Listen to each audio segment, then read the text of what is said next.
Good evening, everyone, and welcome to the September 14th, 2021 work session of the Gaston County Board of Commissioners. My name is Tom Kieger. I serve as chairman of the board as well as commissioner for the Gastonia Township. I'd like to welcome our TV viewers and thank Spectrum Cable and AT&T for making this possible for our citizens.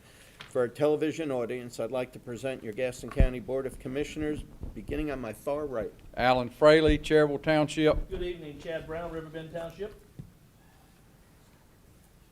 I'm sorry, Ronnie Worley. Worley. I couldn't get my clicker to work. Oh, sure. And I believe we have Commissioner Kim Johnson and Bob Hovis on the speaker. Are you with us, folks? Yes, Kim Johnson's here. Commissioner Hovis?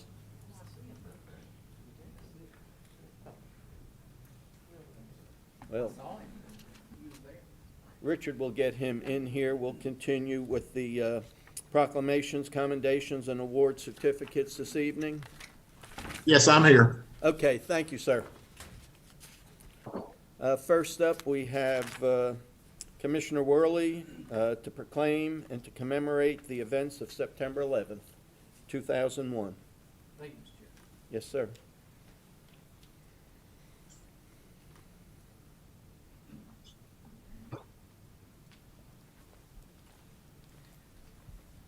Do we have first responders that's going to join us here to accept this? Any of the police or fire? Emergency medical service people that may be here? All the above, absolutely.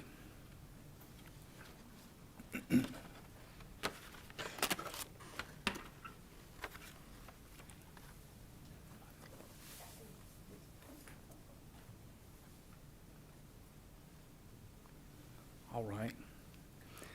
As the chairman said, a proclamation to commemorate the events of September 11th, which we just commemorated this a couple of days ago. Whereas the terrorist attacks of September 11th, 2001 have forever changed the lives of Americans, and 20 years later, the people of the United States and around the world continue to mourn the tremendous loss of innocent life. Whereas on the morning of Tuesday, September 11th, 2001, Al-Qaeda terrorist group coordinated a series of attacks on the United States using 4 hijacked passenger planes to kill more than 3,000 people and injure over 6,000 others. Whereas passengers of American Airlines Flight 11, United Airlines Flight 175, American Airlines Flight 77, and United Airlines Flight 93, along with thousands of victims in the World Trade Center in New York City, the Pentagon in Arlington County, Virginia, perished in those attacks. Whereas America will be forever grateful for the diligent acts of bravery and sacrifice of first responders, law enforcement personnel, state and local officials, volunteers, and countless others who aided the innocent victims of those attacks. In doing so, bravely risked and gave their own lives. Whereas our country's resolve has been demonstrated time and again over the last 20 years by the sacrifices of those who have stepped forward to protect the cause of freedom. Members of the United States, armed services, intelligence agencies, and diplomatic service, homeland security, law enforcement personnel, and first responders and their families have given so much to protect our freedom and defend the security of the United States. Whereas because of those sacrifices, September 11th will never and should never be just another day in our hearts and minds of all citizens of the United States. Now, therefore, be it resolved that Gaston County Board of Commissioners recognizes the 20th anniversary and commemorates the lives of those lost and injured in the attacks. We honor their loved ones for their courage and faithfulness to endure and carry on. The board further salutes the heroes that placed themselves in harm's way on that fateful day and the sacrifices of those who served and continue to serve to keep us safe at home and abroad. We stand together, united and steadfast as a nation. And be it further resolved that the Gaston County Board of Commissioners recognizes September 11th as First Responder Day, an annual legal holiday as established by the North Carolina General Assembly as part of the 2017 Appropriations Act, and this will be adopted on the 28th day of September 2021.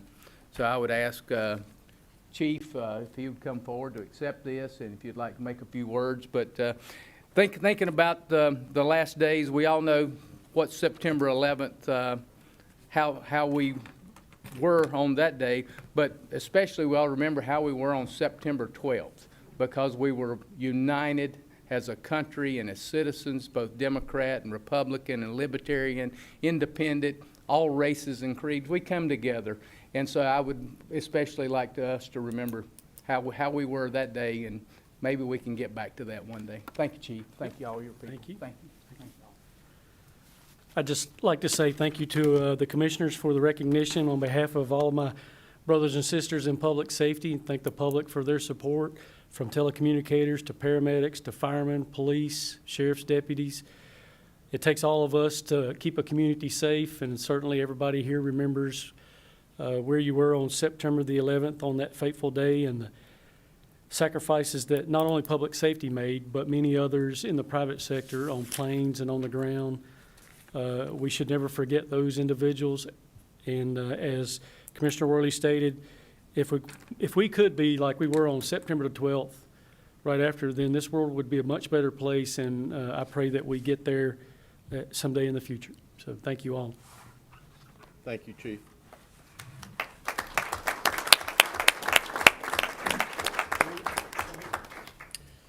Next, Commissioner Brown, to proclaim September 17th through the 23rd as Constitution Week. Well, I did have another. Yeah. I do. Mr. Chairman, if you allow me to go ahead and read recognition of retirement Oh, for I'm sorry. telecommunicator Yes, sir. Karen Foster. Thank you. Bring your family up. Yeah. Yeah, Karen, come on. And certainly part of that team that recognized on the previous proclamation, absolutely.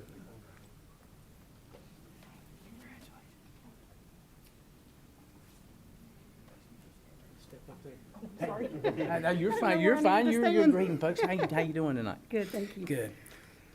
Well, this is a proclamation, as I said, to recognize the retirement of telecommunicator Karen Foster.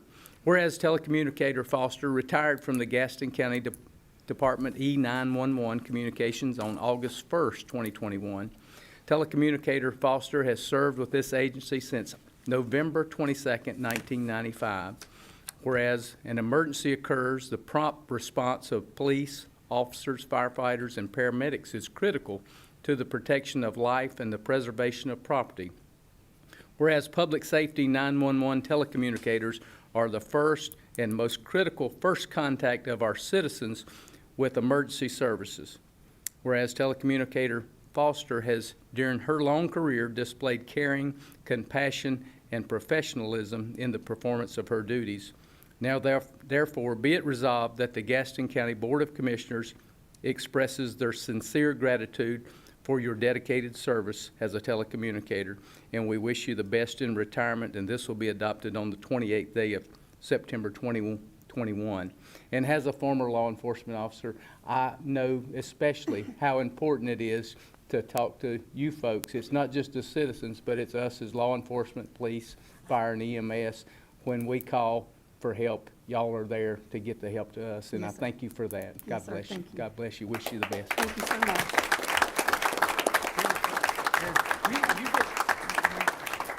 Karen, on behalf of your coworkers, thank you for your 26 years of service. As Commissioner Worley just indicated, being one of the first voices that anybody in, I guess, distress or a difficult situation, the first voice that we hear, even on the police side, the fire side, or on the citizen side, is telecommunicators.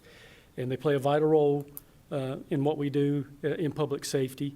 And since I'm standing up here, if you're looking for a job as a telecommunicator, go to GastonCountyPolice.org. We could certainly use your help. We're a little short-handed right now. But Karen, doing that for 26 years, being that resourceful and helpful voice to someone in their time of need is of high importance.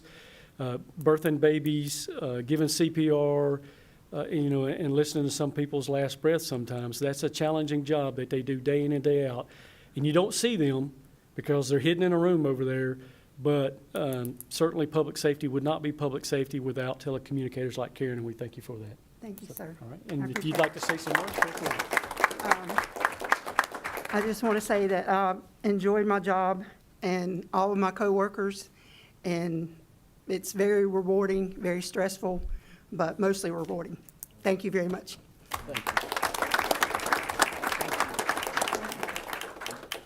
Now we will have Commissioner Brown.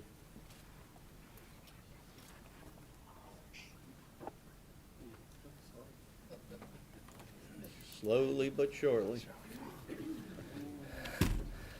Sorry, I was having a communications moment with the chief of police.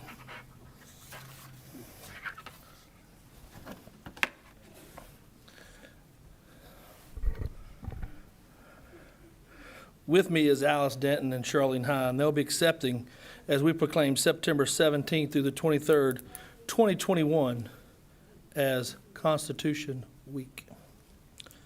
Whereas September 17th, 2021 marks the 234th anniversary of drafting of the Constitution of the United States of America by the Constitutional Convention.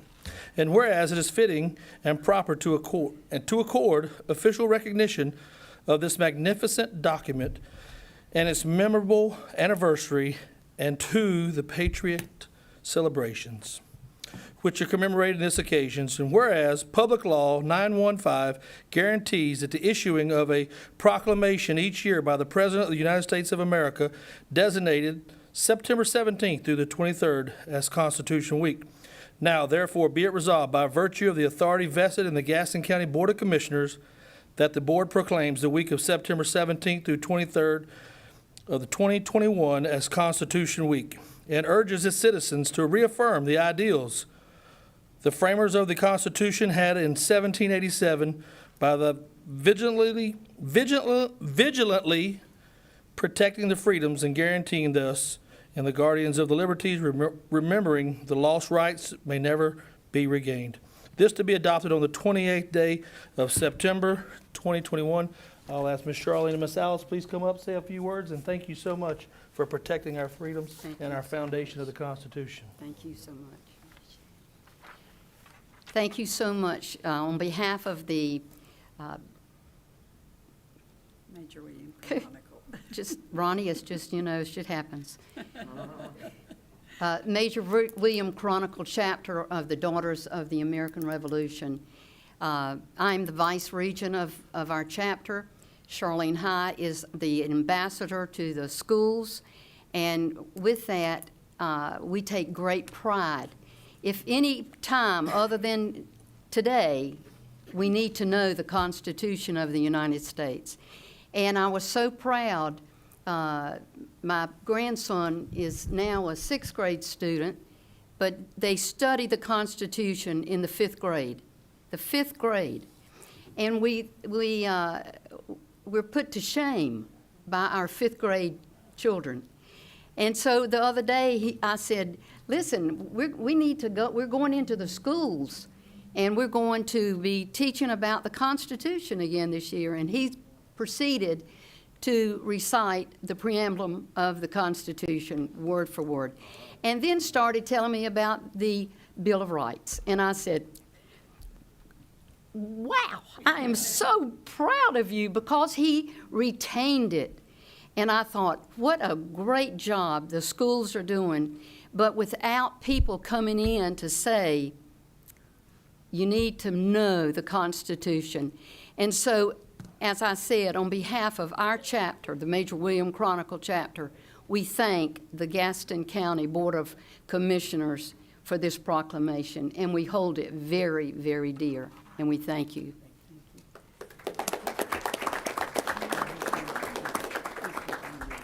I'd like to get a picture, if that's okay, Sure. Commissioner. Ladies, if you would come on up right in front of myself, I believe, and the commissioners will stand up here behind you.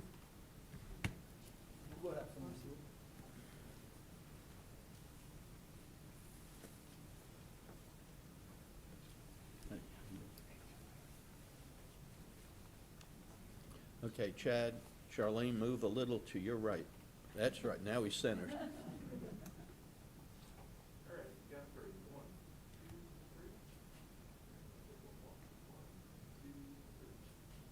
That light's beaming off Chad's head, isn't it?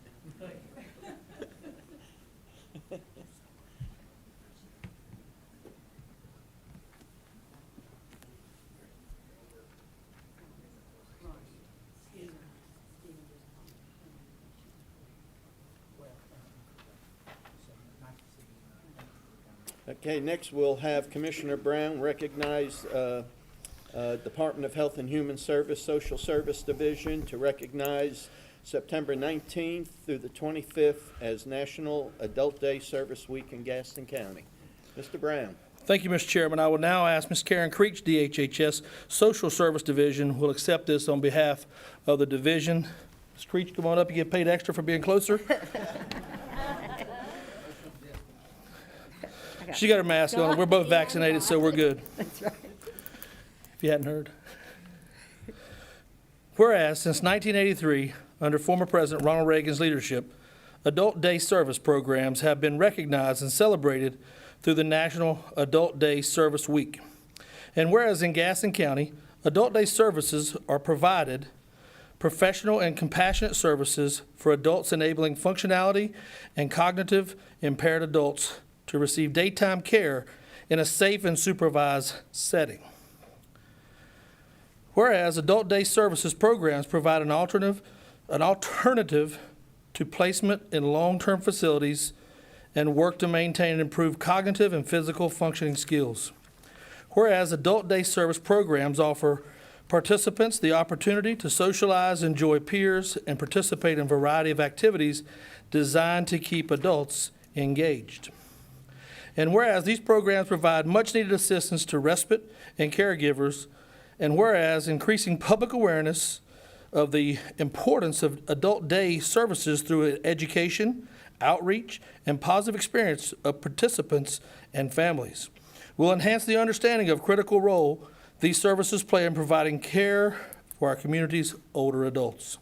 Now, therefore, be it resolved that the Gaston County Board of Commissioners recognizes the week of September 19th through the 25th, 2021 as National Adult Services Week and celebrates the Adult Day services in Gaston County across the nation and urges citizens to honor and celebrate this week, this to be adopted on the 28th day of September 2021.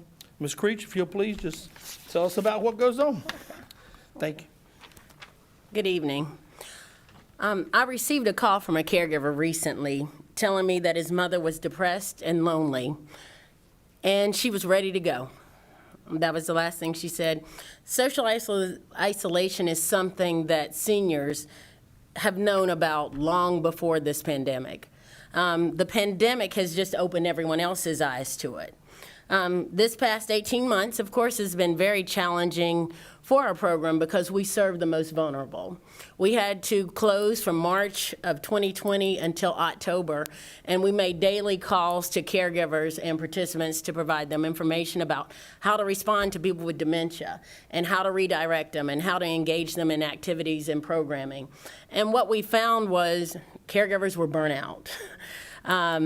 The individuals and participants were lonely and wanted to come back to their program. One individual thought that they were lying to him. They said, "You're lying, they're open, and you're just not letting me go." And so we had to have her drive by the program to show that we were actually closed during that time. In October, the caregivers were so overwhelmed, we knew that we needed to try to do something. So we did reopen in October and came up with a new concept. It was patterned after Work, Play, Live. We call it Eat, Play, Stay. And what Eat, Play, Stay is you eat in one space, you conduct your activities in that same space, and also you stay in that space. That reduced the likelihood, of course, of the transmission of the virus. The other thing that we did was took temperatures. We increased our cleaning in the programs and did a lot of things to keep them safe. And thankfully, we have kept our participants safe during this time and have been able to remain open had a couple of times, of course, COVID is hitting everyone. So, but we had to make some transitions, but we've been able to keep them safe. The participants did their part. Like you said, they got vaccinated. Over 97% of our participants were vaccinated. So that was a plus, and that helped out a lot. And so that even if they did contract the virus, it was going to be minimal symptoms as a result of it.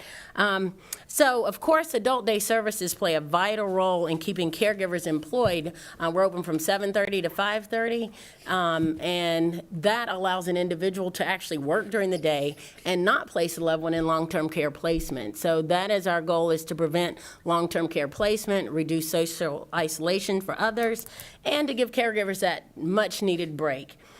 We want to commemorate National Adult Day Services by raising awareness of adult day services, because people don't even know that that service is a resource for seniors and those adults. And also we want to recognize our participants for remaining strong. We know the silver tsunami is on the rise. The first baby boomer turned 65 recently, and we know that there's going to be a large influx of adult services needed for seniors. And we will be a much-needed resource in our future, and wanted to make sure that you all are aware of it.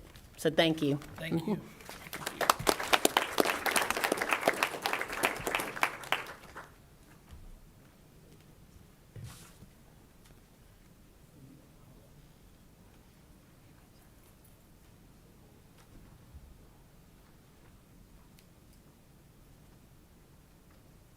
Barbara, you want to join me?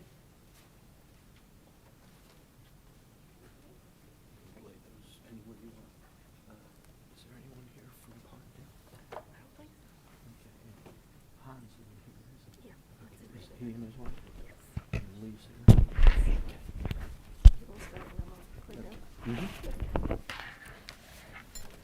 Good evening once again, everyone. Tonight I'm here to present, or Barbara will present, the Governor's Volunteer Service Award. Whereas the Governor's Volunteer Service Award honors the true spirit of volunteerism by recognizing individuals, groups, and businesses that make a significant contribution to their community through their volunteer service. And whereas any person, group, or entity from the public, nonprofit, and private sector may be nominated for an award through a county award coordinator. County award coordinators submit their top 10 volunteer nominations per county, and whereas there are eligibility requirements in several categories for the type of nominee, such as senior, youth, faith-based, family, group, business, etc. Additional categories are based upon the area of service: animal, environmental, disaster, youth, and preservation. County recommendations are reviewed by the State Commission, and awards are given out in the counties. And whereas United Way of Gaston County coordinates our county efforts, advertises, collects the applications, and with a review panel makes recommendations to the state. And whereas, due to the pandemic, the Board of Commissioners and the Gaston County United Way have coordinated to publicly recognize the 2021 recipients of the Governor's Service Award at this evening's Commissioners meeting. Now, therefore, be it resolved that the Gaston County Board of Commissioners congratulates and extends its deepest appreciation to Hans and Megan Canal, Lee Strather, along with Parkdale Mills and U.S. Cotton. And I will turn it over to Barbara Yarborough of the United Way Board.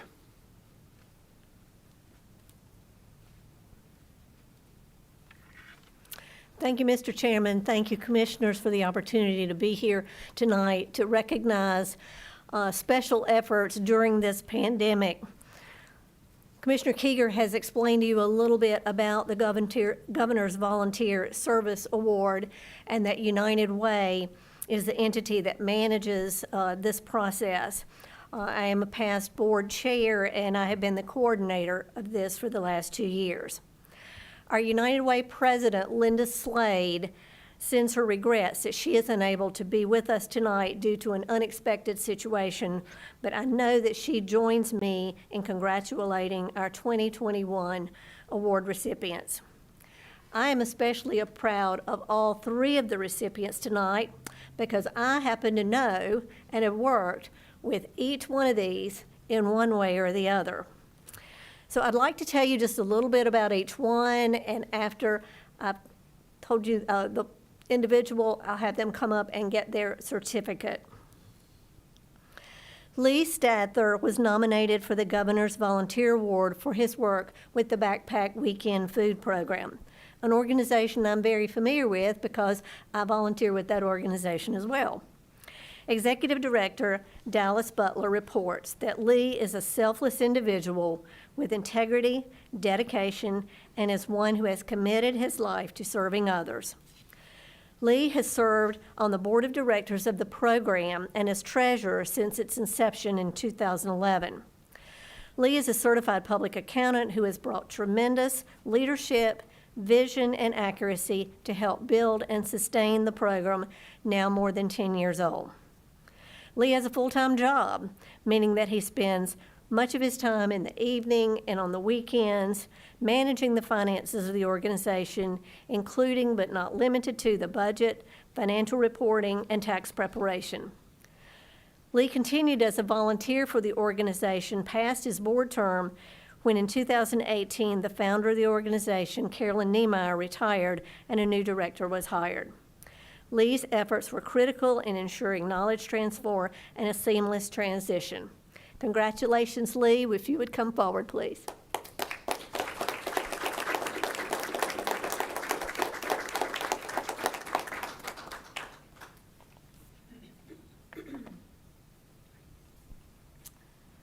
Here's your certificate from the governor's office and a lapel pin commemorating your service. Congratulations, Lee. And this is from the board. Thank you so much. Would you like to say anything? Put you on the spot, huh? Yeah, sure. Yeah. You can go. I'd just say it's been a pleasure.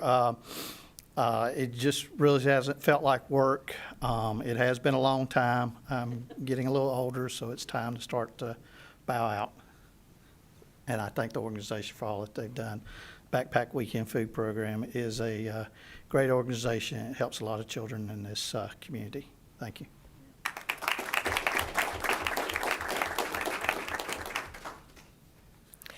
Our next recipient is also into food, and I will tell you, they make some pretty delicious food. Research indicates that 1 in 5 children struggle with food insecurity in North Carolina. Many receive free and reduced lunch at school.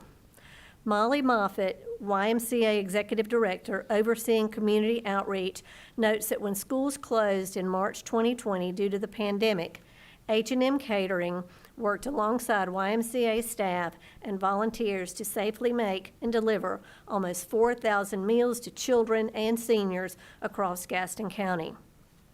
In addition to children who were unable to receive school lunches, COVID impacted seniors, many of whom are on waiting lists to receive home-delivered meals. Hans and Megan Canal, owners of H&M Catering, stepped up to volunteer their time and their kitchen to prepare and pack lunches. At first, volunteers assisted them in packing these lunches, but as concerned over COVID virus spread, Hans and Megan personally prepared the lunches, packed the coolers, and helped load buses for food delivery. Molly reports that upon return, they would be waiting with big smiles on their faces, taking the coolers, getting ready to fill them for the next day. Hans told Molly, when everything was going down, it gave us purpose. And Megan added, we feed people. That's what we do. Molly says that she wishes that Hans and Megan had been on those buses and could have seen the faces on the children and the seniors when the bus arrived with the food. The kids would come running and the seniors' hearts were filled with gratitude. The wise reach in the community would never have been so impactful without Hans and Megan's help. They gave their time and their talent because they believe in the mission with a goal to bring food to those who are hungry. So congratulations, my friends, Hans and Megan. If you'll please come forward.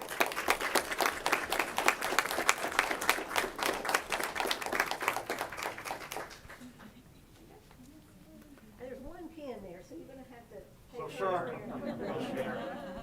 Well, we have two county certificates. Well, thank you very much. Congratulations. Thanks for all you do. Thank you.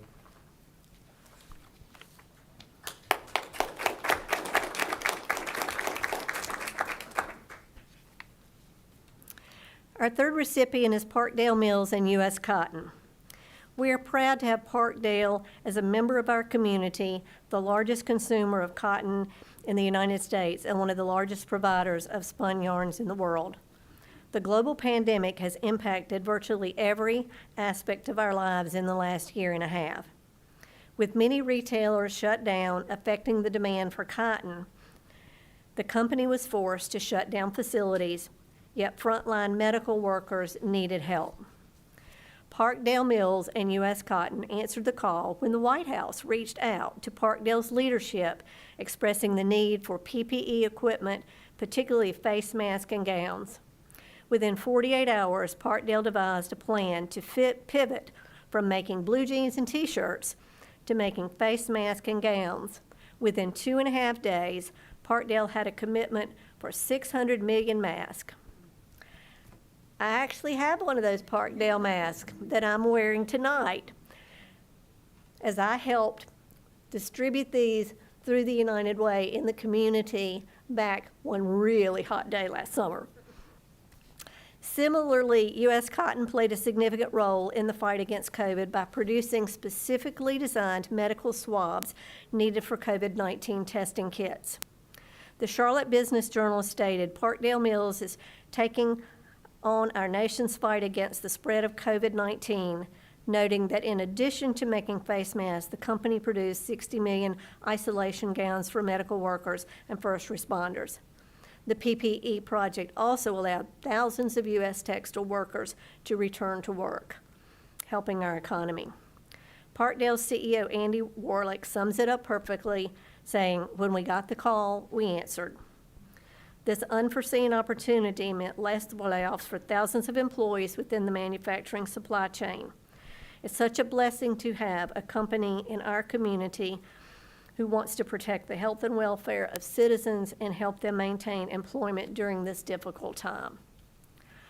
I understood Andy Warlick was to be here tonight, but I don't believe he is. Is there anyone else here from Parkdale to accept the award?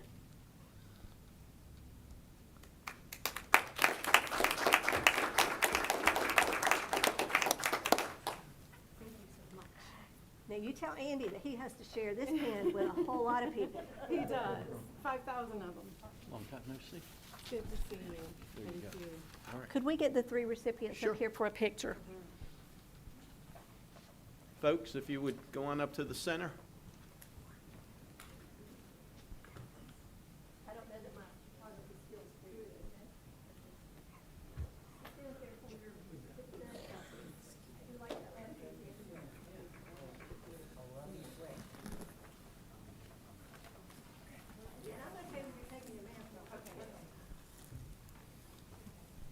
Oh, God. Can't you push off? No, stop.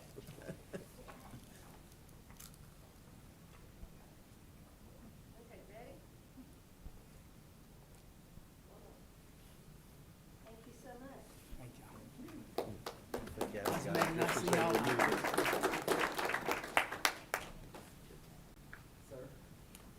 Adam caught him just as they broke.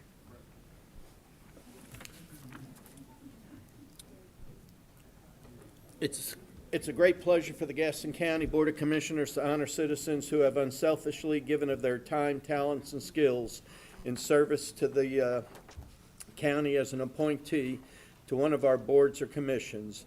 This type of service is the foundation for citizen involvement in our county government and is helping shape the future of our community. We gratefully acknowledge the work of the following individuals, and a certificate of appreciation has been forwarded to them. Former Commissioner Jack Brown's service to the Economic Development Commission, John Miller, Stanley Board of Adjustments, as well as the Stanley Planning and Zoning Board.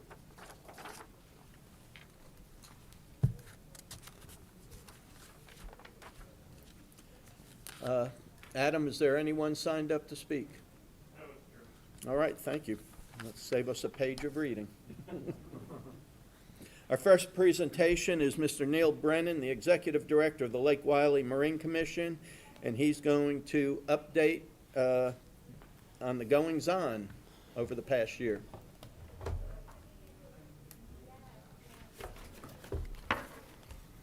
Good evening, Neil.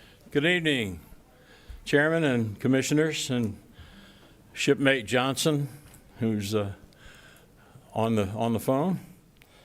And Mr. Hovis. And Mr. Hovis, yes. Glad to be with you all tonight. Our mission hasn't changed. We are here to protect, preserve, and promote Lake Wiley. There's a couple of areas I want to talk about tonight to bring you up to speed on what we've been doing in the area of safety, law enforcement, education, and the environment. In the area of personal safety, we've recently handed out and replenished the life jackets, PFDs if you will, to the law enforcement folks who monitor the Lake Wiley so that they can present the right jacket if a visitor or a boater doesn't have the right one. Rather than having to send them off the lake, they can go ahead and give them one. We've bought these things for them to do that. Adult, youth, infant, all these jackets, and they go with the boats to take care of that need when they arise. We spent about $20,000 on that this year just to replenish the supply that they had. As far as monitoring and notifying North Carolina, South Carolina of any danger buoys that might be out of spot, we recently contacted the North Carolina Wildlife Resources Commission because Lake Wiley has been designated to be a foot lower than its normal target level because of the work going on Lake Wiley Dam. So what this results in is some of the danger buoys where maybe need to be repositioned, since waters that were once navigable may not be quite so navigable.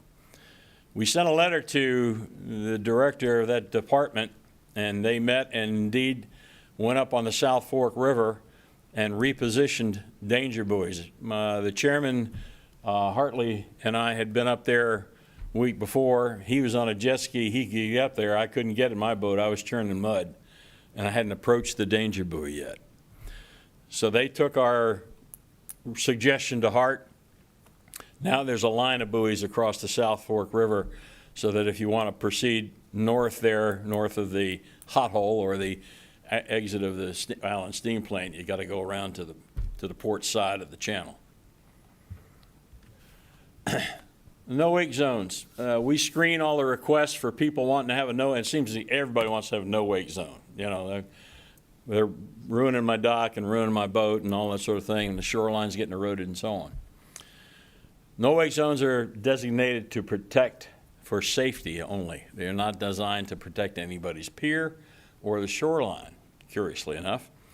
We get these things and we forward them to either North or South Carolina. As indicated before, South Carolina handles theirs. If we recommend it, they take action. In North Carolina, we developed a new process here to speed up the whole administrative burden of getting a no-wake zone approved.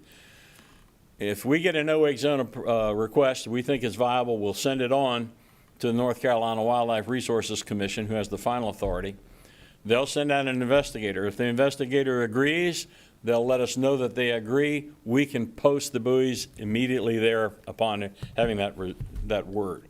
Used to be we'd have to wait for about 6 to 8 months for the full commission to meet in order to get them on the books.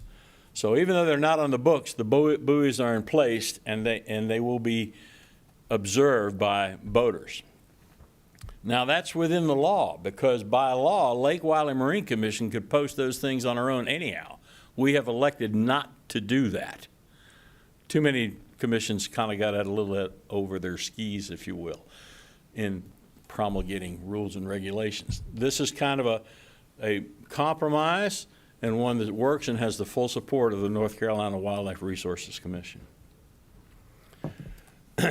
For law enforcement, geez, that's a good-looking boat there. And we're about to get a boathouse, I think, for that. I was talking to the chief of police a little earlier this evening, and we think that FERC permit is getting close to being finalized, maybe this week. We gave some information to Mecklenburg. We provided safety materials to them. York County, we got them a rescue dummy and some swim fins and dive suit and so on. And then, as I mentioned, that boathouse that we're providing some seed money for is in the final stages of review. In education, we were a guest presenter at the Catawba Water Management Group's Citizens Water Academy. That's a mouthful. In February, and gave a little presentation on what the Lake Wiley Marine Commission is all about. And we also had a presentation by Dave Ferguson, who works for the Charlotte Water folks. He goes out and takes samples out and about. He gave a presentation on why Lake Wiley's so brown. And he gave a very, if you want to look, I haven't got time to go through it here tonight because I'm limited, but if you go to our website, we thought so much of his presentation, we put it on there. PSAs as occurring for no wake zones and so on. Also, I handed out to each y'all a stack of the information that we put out at the, this year we had to do Riverfest in Belmont because the boat show has been canceled. So that's the kind of things that we share with the community at our booths when we do have one. Let's see. Well, River Sweep, yeah, that's coming up here in a couple of weeks. You know the Supreme Court meets on the first Monday in October. The first Saturday in October is River Sweep, so you can remember it that way. Y'all got a boat, come on out and give us a hand. We turned over the organization of it and planning of it to the Catawba Riverkeeper Foundation last year. They've got it again this year. You can see the results of the trash and debris that they picked up over the last time they were out. So we're still involved with the planning, but we're just not running it anymore. Somebody said, we'd like to take it over. I said, permission granted, go ahead, you got it. And I had it, you got it. There's some of the folks that participate in the trash that they pick up. There's one of our Lake Wiley Marine Commission commissioners going after a tire that somebody thought would be a good fish attractor, not so. And we even get folks with the kayaks to go up into the far reaches of the coves to help out. These are some of the reports we get on water quality. I mentioned Dave Ferguson. He's the gentleman. His office promulgates this issue on swim advisories and so on and so forth, and has all the information about where the different samples are being taken, what the E. coli results would be, and so on and so forth.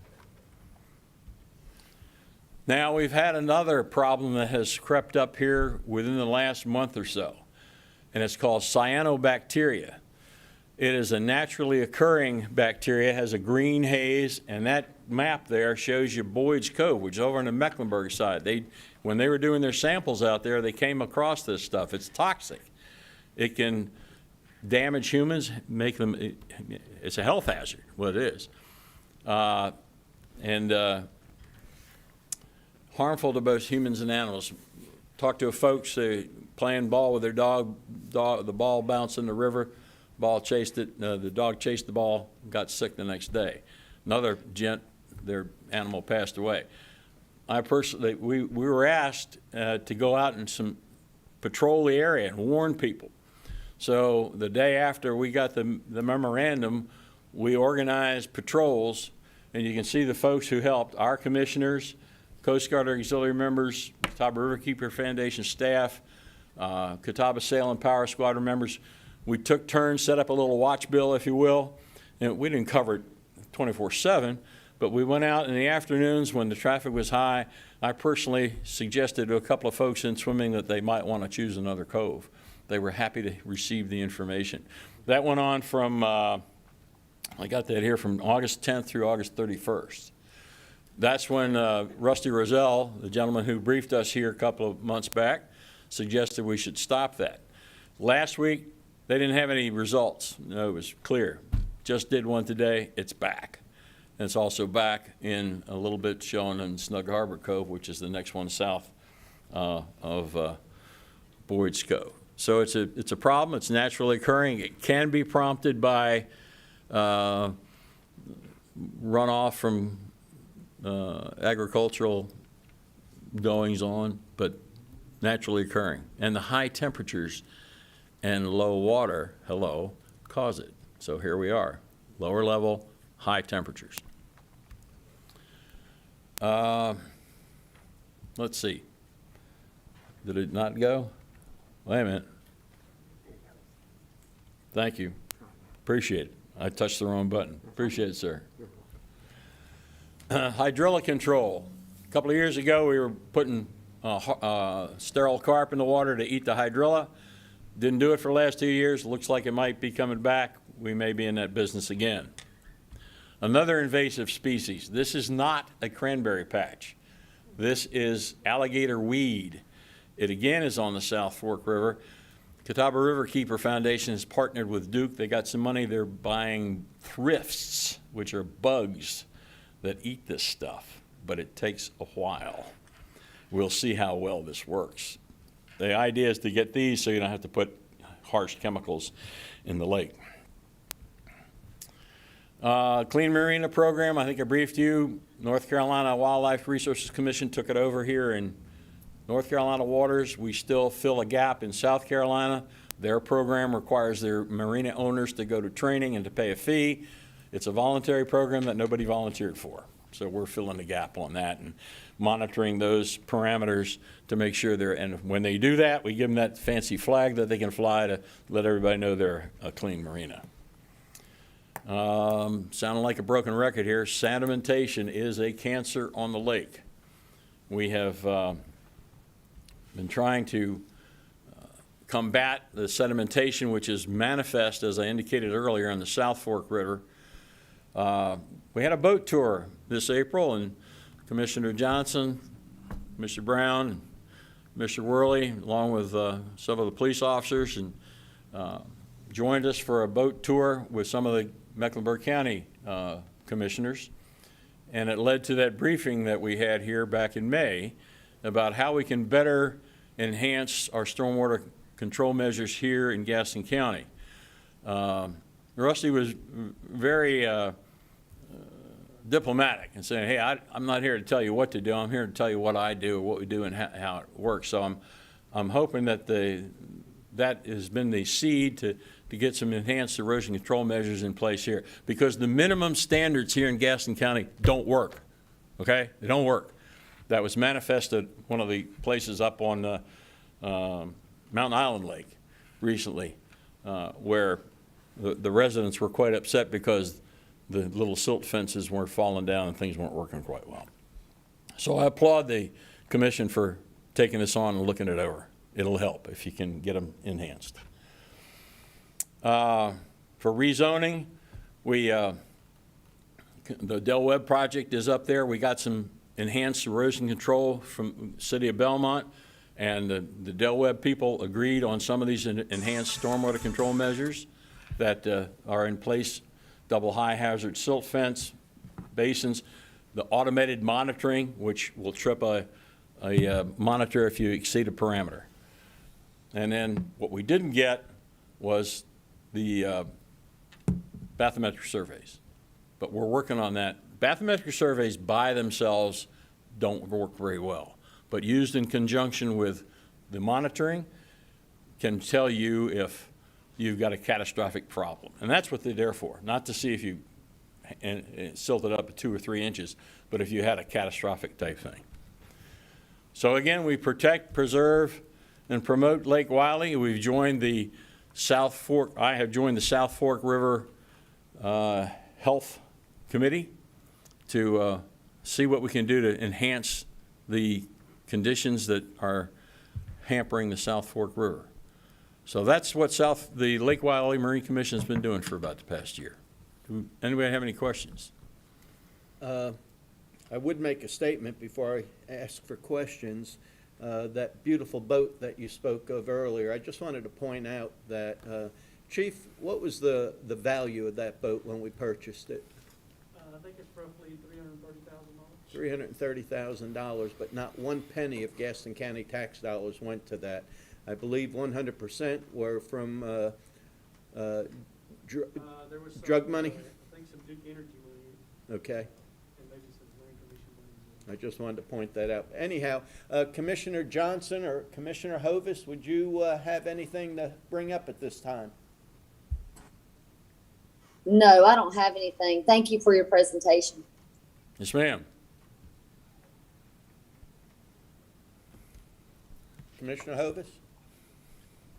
No, sir, Mr. Chair. Mr. Brennan and his committee is continuing to do a great job in understanding what we can do to protect and improve our water resources in Gaston County. Thank you. Mr. Brennan? Thank you, Mr. Chairman. Mr. Brennan, thank you as well for coming and doing the presentation. I do want to tell you that another important member of our group takes this very seriously. Dr. Eagle and I went out, I think maybe 2 weeks ago, and we went out to look at some of the areas that you discussed and try to figure out ways, and she's very familiar with the people in Charlotte and trying to help commingle a lot of the things that may happen, if there's any help that we can do with Duke as well. But I wanted to let you know she is active in what she does, and we did see a lot of the, I guess it was the alligator weed or whatever it was, that it was really, one of the other things that we noticed and during that was not just the water. It was some of the docks and how bad it had looked, and maybe people had gotten, taken away. I'd like to see us try to work with maybe the commission to see how we can help some of these homeowners. Just to, if it's, if they're doing debris pickup, maybe they could go to some of those people and see, because some of them are just, out there with just, mostly aesthetics. I understand we're not really into trying to clean everything up, but I just thought that was something that was manageable we could talk about. And but I did want to let you know she's very responsible in what's happened. I was very happy to go out with her that day just to see where we were, and we were looking at some of the issues that are going on. Mr. Skiba, who runs a big part of our thing, has also been out on the lake and doing some things. So thank you for your presentation, but we're also working, and we want to try to, through the police and the things that they're doing to try to help out. But we'll keep doing our part. But thank you for your presentation. Yes, sir. I'll get with you a little subsequently and see if we can flesh that thing out about the docks a little bit better for us. Yes, sir. Anything else? Mr. Worley? Yeah, thank you, Mr. Chairman. Well, Neil, I appreciate you continuing to highlight the water and the rivers. It's a resource that we all share. We share it with our joining counties, and it's incumbent on us to try to do all we can to make it healthy, make it safe, make it an enjoyable recreation amenity that it is, but it's also our drinking water. So, that's right. Yeah, so we have to have it. We know that it's necessary, and as more and more people come in, that resource will continue to be strained, both from the construction side and also from the consumption part of drinking. So thank you for all the work that you do, and this is very important tonight, and I'll continue to be an ally for you to appear on the board. So I think I got a lot of allies. You do. There. You absolutely. I appreciate it. Thank you all. Thank Mr. you. Chairman, thank you, sir. Mr. Brennan, thank you very much, and give our thanks to the Lake Wiley Marine Commission and for everything that y'all do. It's they don't get very big paychecks, do they? No, sir. Labor of love. Thank you. Appreciate it. Thank y'all.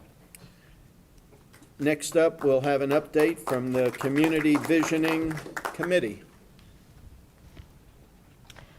Mr. Chairman, if I may introduce the Sure. topic. So tonight, we do have an update on the process for the community visioning effort. You all probably remember back in 2019, the board hired Ted Abernathy to do an economic development assessment. We had 3 very significant findings come out of that work. Excuse me. First were some structural modifications we made with our own staff. Second was the groundwork for the merger between the GGC and the Gaston Chamber.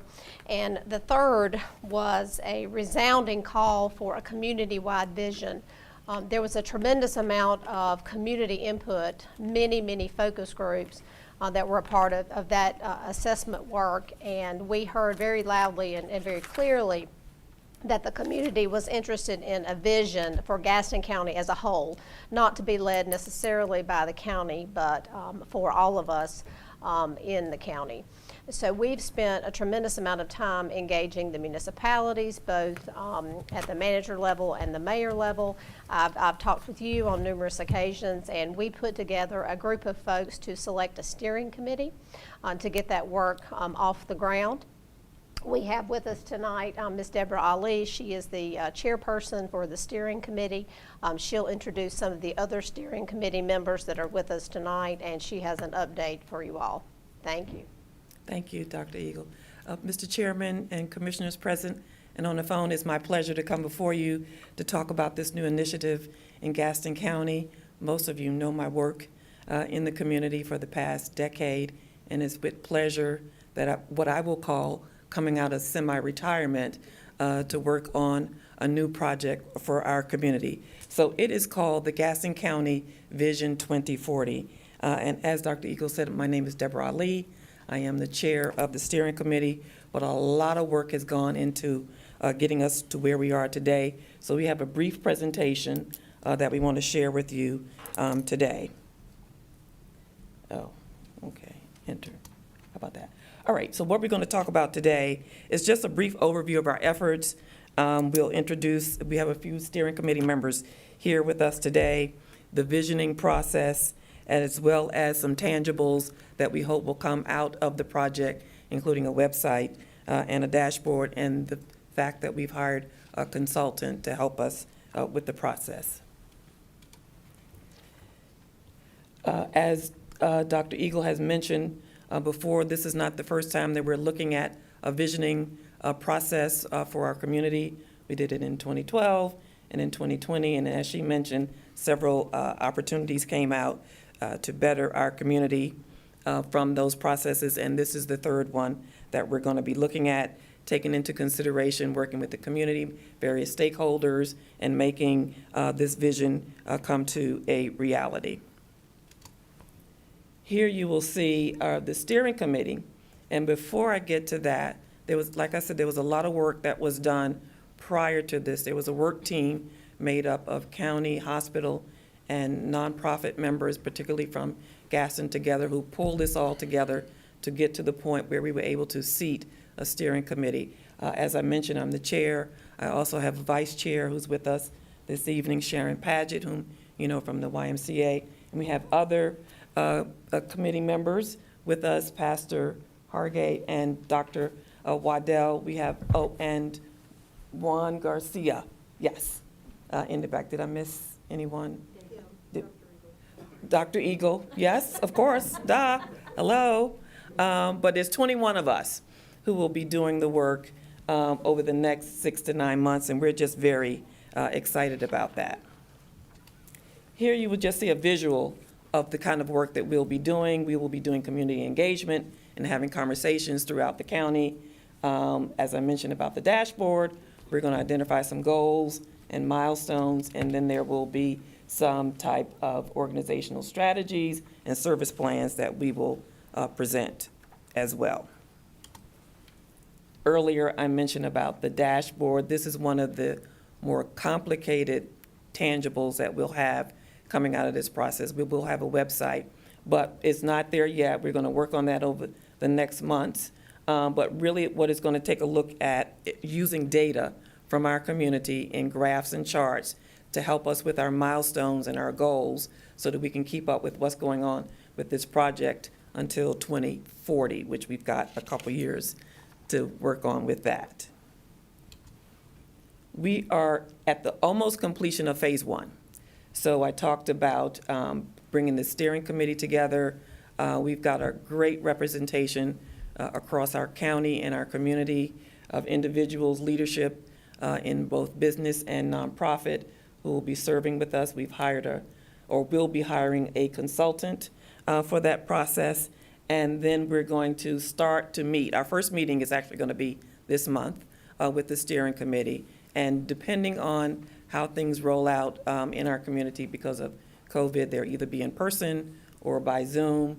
But we will have an opportunity to have meetings across the community dialogue to see what folks want to say about our community and what they would like to have in our community by 2040. And then you'll see the other phases that we have. And the last phase will be actually coming up with the goals and objectives that we want to come out of this process. The biggest part that we did was the consultant selection. It was a robust process. We developed an RFP for the services. We had about 5 organizations submit responses to that. It was an ad hoc group that came together that interviewed 3 of the companies, and we feel like we selected the best company to do the work. They're called Design Workshop. They've got quite a bit of community involvement. Design Workshop has done some work in our community, as well as they're partnering with the Lee Institute out of Charlotte, and Dimitri Bach, who's also was a former planner with Belmont. So there's some community ties here that we have in doing the work that will support us. You will see at the bottom here on the spreadsheet, there are a number of things that they did in the scope of service that we're going to do. We're going to have lots of meetings. Obviously, the steering committee is going to meet. We're going to have some community engagement. We've got some stakeholders that we're going to bring together to also give us their input as well. And out of that process will become the vision plan for 2040.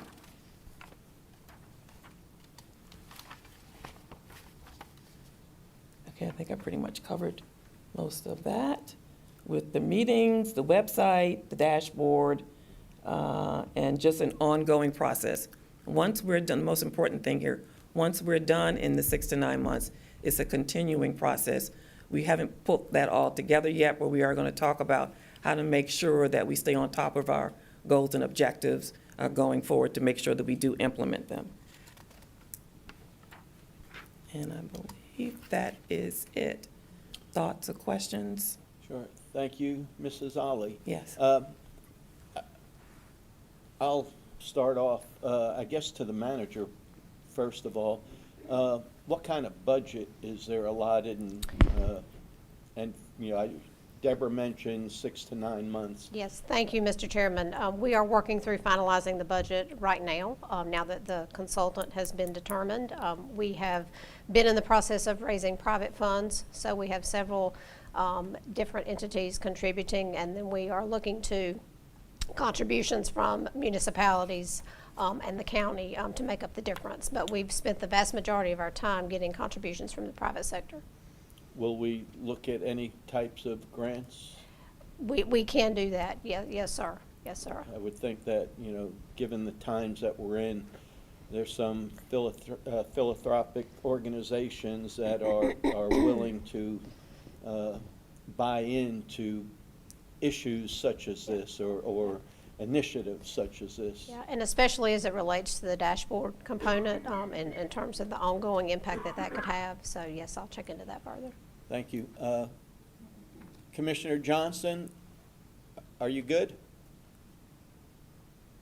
I'm good. Thank you for your presentation, and thank you for the committee for what they're doing. Thank you. Commissioner Hovis? Yes, Mr. Chairman, thank you so much. Great presentation. We constantly have to be looking to the future and recognizing what we can do to continue to position Gaston in a better location to involve all of our assets.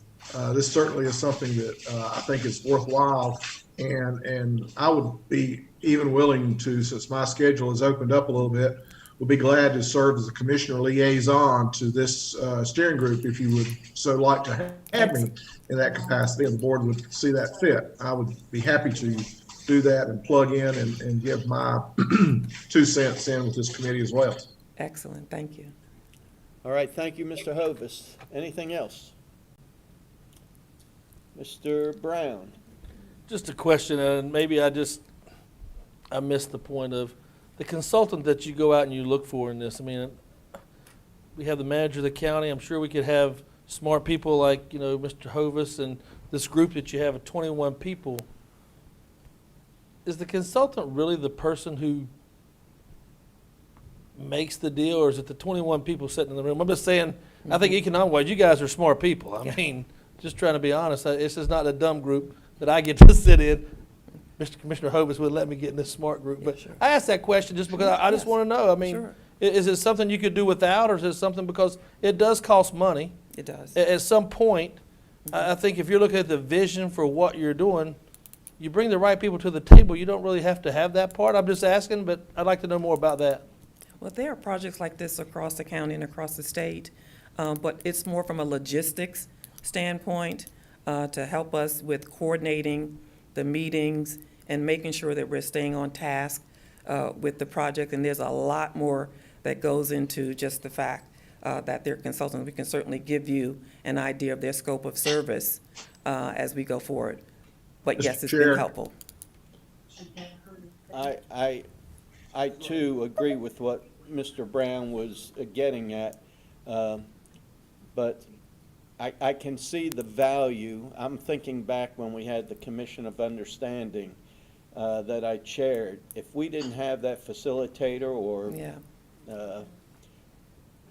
there's no Direction. way I could put that all together. Right. There was no way that volunteers could probably do all the technical work, all the Behind the data that's scenes. got to be collected and preserved. But Mr. Brown does bring up a good point. I think often government just reaches out way too far. I'll just say right now, you got that man right there, Juan. Look at, he puts his head. That's the most humble man, but I don't care what anybody wants. That guy right there can do any statistical, anything you want. Exactly. And if you want to pay somebody, pay that man. Okay, and that's why he's on the team.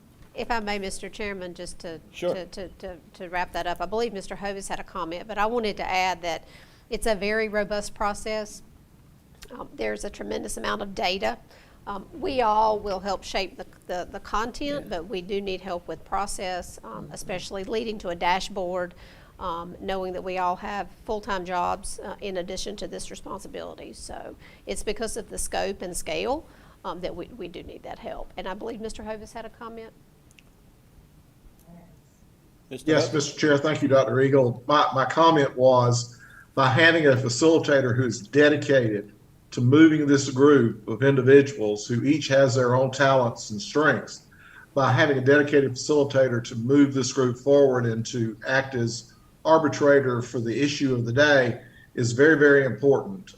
We're all 21 individuals, or this group is 21 individuals, a very strong-willed viewpoint. And to get a cohesive network, that's where the facilitator acts as the arbitrator of knowledge and gives the floor to everyone and gets the whole cohesive input of the group together and helps put it together. I fully feel that a facilitator's completely needed to allow this group to function and create the value that this group of people brings together.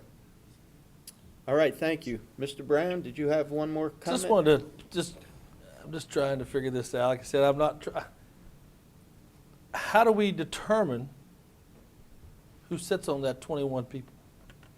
It's been determined. Well, that's what I'm saying, but I know I have a pastor.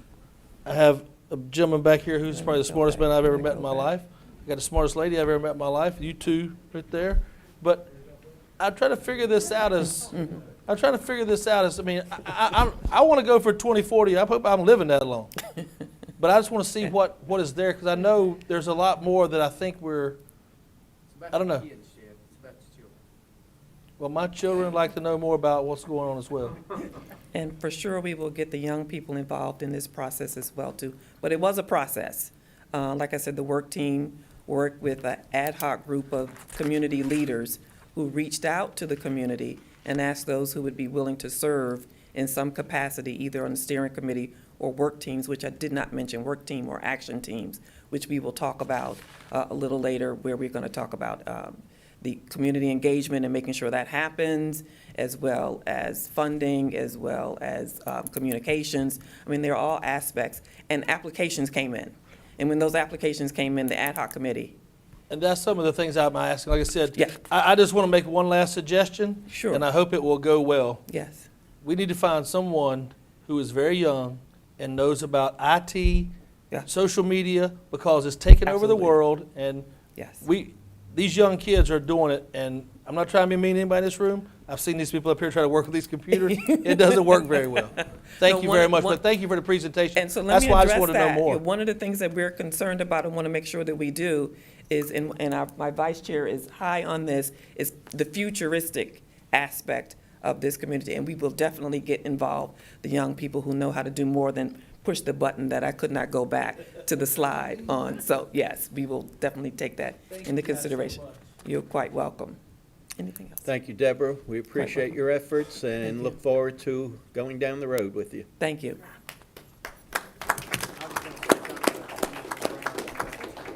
Yeah, I will take exception to Commissioner Brown basically trying to alienate the seniors and their computer awareness. I think I'm the youngest one up here. Other matters, folks. I would bring this up. I would again like to congratulate those recipients of the Governor's Volunteer Awards. And I would like to point out, and I should have said this earlier when the representative from Parkdale was here, that 3 or 4 years ago, Parkdale Mills stepped up and they, I think it was, what's Premier Stewart's business, Chad? Premier? No, One Enemy. No, the old one, Premier. Premier Body Armor. Yeah, Premier Body Armor. Parkdale Mills purchased all the vests for the Belmont Police Department, the Gastonia Police Department, the Gaston County Sheriff's Office, as well as the Gaston County Police Department, I believe. And that was a huge expense that they ate to protect our first responders, our law enforcement providers, and I should have said something about that when they were here, but better late than sorry. At this time, pursuant to North Carolina General Statute 143-318.11, I will ask the attorney, before I ask for a motion, to tell us what we're going into closed session for. That's right, Mr. Chairman. We are going into closed session for the purpose of discussing a workman's comp matter, Kirkland versus Gaston County. All right, and I have a technical question for the attorney. And I don't know if I've ever recalled this in 23 years, but typically the closed sessions have been when we vote on a voting meeting. I don't know if I've ever seen one, have we? Because technically, like what I'm getting at, we don't vote in a work session, but what's the exception there, Mr. That's Sink? right.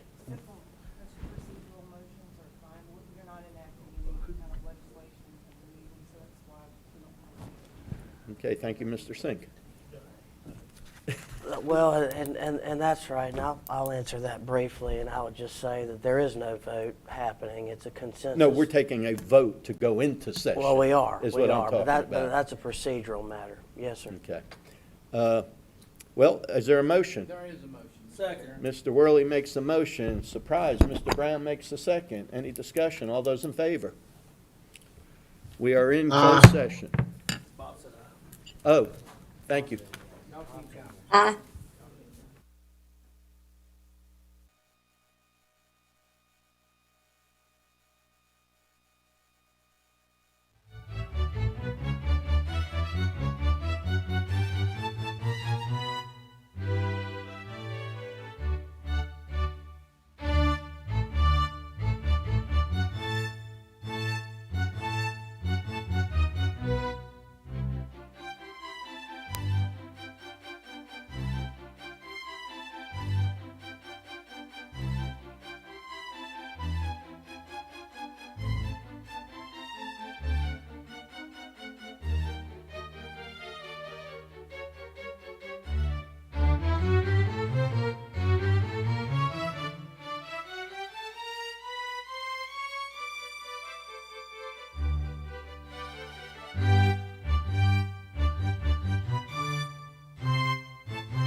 Do I hear a motion to go back into open session? Mr. Brown makes the motion, Mr. Fraley made the second. Before adjournment, I need to speak, please.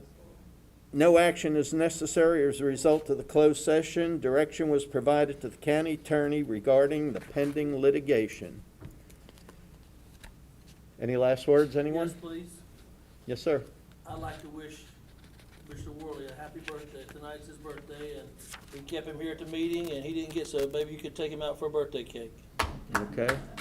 And Commissioner Philbeck is not here. It's his birthday. Yeah, Little Buddha's birthday today. I would like show to, up, so- Yeah, I would like to Little wish Buddha. Commissioner Philbeck a very happy birthday wherever he is. I'm sure